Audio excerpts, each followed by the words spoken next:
If you ask me, one of the most exciting things that's been going on in the tech world for the last little bit has been these rumors swirling that Google is actually modifying Android, preparing it to be used on laptops and other more traditionally thought of being PC hardware.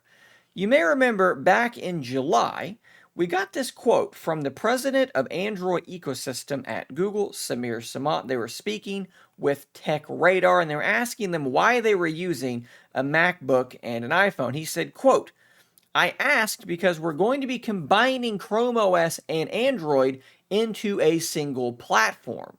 This was really the first time that someone within Google had formally acknowledged that this was happening, that Chrome OS was kind of going to be going away in a sense and being replaced by Android. Now, he does say that they're combining Chrome OS and Android into a single platform, but the reality is the foundation of that is Android, and they're building the Chrome OS experience sort of on top of Android. Well, now today, we have gone, I think, several steps further into confirming exactly what is going on here.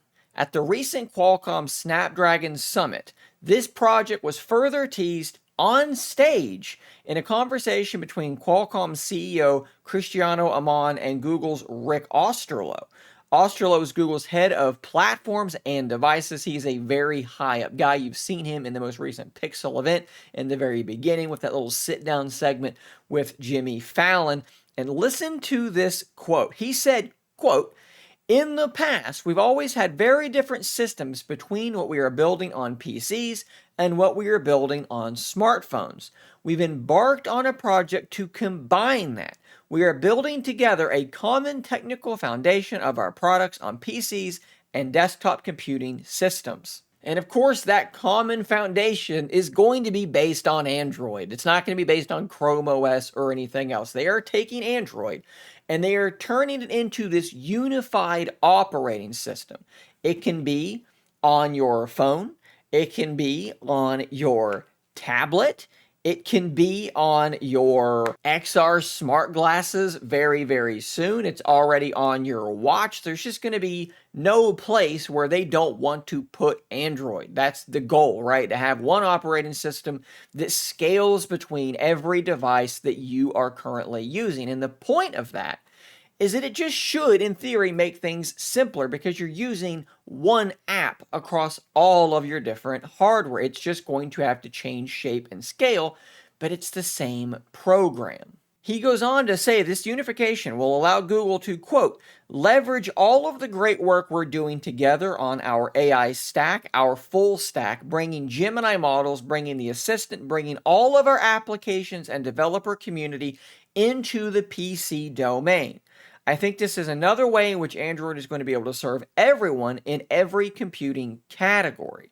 And there's several important things here, right? So first off, bringing together our AI stack. So they want you running Gemini, not just on your phone and your tablet, but on your computer. They want you running this in your smart glasses, in your XR headset, on your watch. They want you running it everywhere. That is their goal. Bringing the assistant, bringing all of our applications and our developer community into the PC domain. We've seen Microsoft try to get their App Store going for what feels like 200 years now, and they've never really been able to do it. They've never really been able to get their developer community to adopt a new format, to do, what were they called? UWP. They wanted everybody to switch to sort of like this UWP format, and they could never really get that to happen. Well, the huge advantage that Google has here is that people are already making Android apps. So all you're really doing is saying, hey, your Android app is going to be potentially run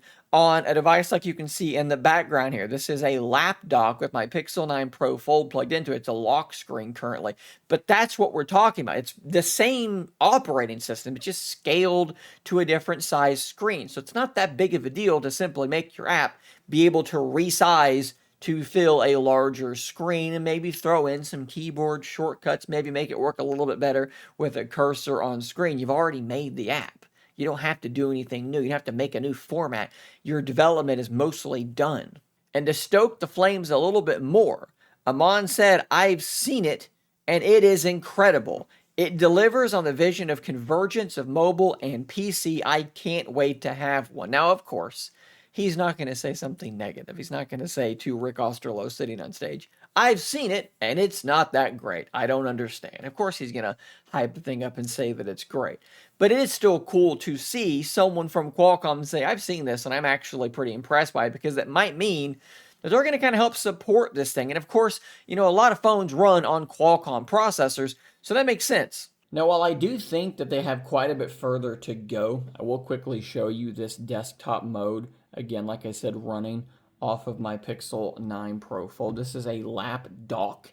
Basically, what it does is it gives you a screen, which is a touch screen, and it gives you a keyboard and a trackpad. But this is the desktop mode that I think that this is going to be built on top of. I mentioned that it's Android with the Chrome OS feature set built on top. And it takes approximately zero imagination to understand that, because you're looking at it. I can just fire up any application I want, like a web browser here, and it can be fully resized and reshaped. I can grab it and bring it over here to the edge, and it will snap over there to the side, and everything's working as expected there. Let's grab another application. We'll do Feedly. This is how I find news a lot of the time. So we'll drag it over here to the other edge, and we can see different news stories going on, and we'll just grab a random story and it's going to open up. You can see exactly how well this is working. Now, there's a lot more that they need to do. You can see my notifications up here, but there's no way for me to interact with them. You can see that over here some icons are being cut off a little bit, and again, quick settings, no way to get to that either. So it's not perfect, it's not done, it's not completely fully formed just yet. But you can see how far along this already is. And again, it takes very little imagination to imagine them finishing this. I mean, really, turn your attention to Samsung DeX and you're basically there. I've actually been using this quite a bit as of late, and I've really been enjoying some of the changes that they've made, adding widgets to your home screen and so forth. But as you can see, Samsung has solved these other problems. You've got your notifications, you've got your quick settings. So they're going to do this. This is all going to be a thing.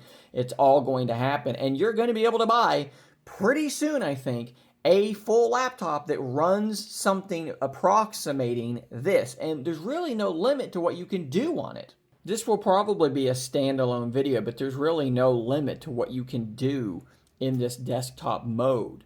We have pretty full-featured video editors. We have games. We have web browsers which are capable of running the full desktop version of websites. I mean, look, I can get so much of my work done on my phone, so it makes sense that with a mouse, with a keyboard, with a big screen, and with applications that can scale properly, this could be one heck of an operating system. Now, of course, we don't know when this software is going to be done, whether it is within a Pixel phone plugged into a monitor or it is within a piece of standalone hardware. And of course, we don't know when that hardware is going to ship either. Really, we're just now getting full confirmation that this is even officially a thing that's coming. For a long time, I would talk about this, about Chrome OS being replaced by Android, and I would get comments from people saying that it's never going to happen and that's not going to be a thing. Well, it is happening and it is going to be a thing, and hopefully we're now all on the same page. When it's going to happen, I think it's, like I said, probably relatively soon. But of course, we just don't know at this point. But what I do want to know is how you guys feel about this. Are you as excited for this type of thing as I am? How pumped are you to buy like a nice high-end laptop that runs Android, and maybe you're going to try to get your work done on there? Maybe you're using Microsoft's apps for documents or Google's apps for documents and spreadsheets and things like that. Maybe you're going to try to edit video on there. Let me know how you would use something like that. Maybe you would like to see a cheaper device, like a $250 laptop that just runs Android and has all of your Android apps, like a cheaper Chromebook that just runs Android. There's lots of different ways this could possibly go. Like I said, hit those comments down below. Thanks for watching. Subscribe for more content like this, and until next time, stay nerdy, my friends.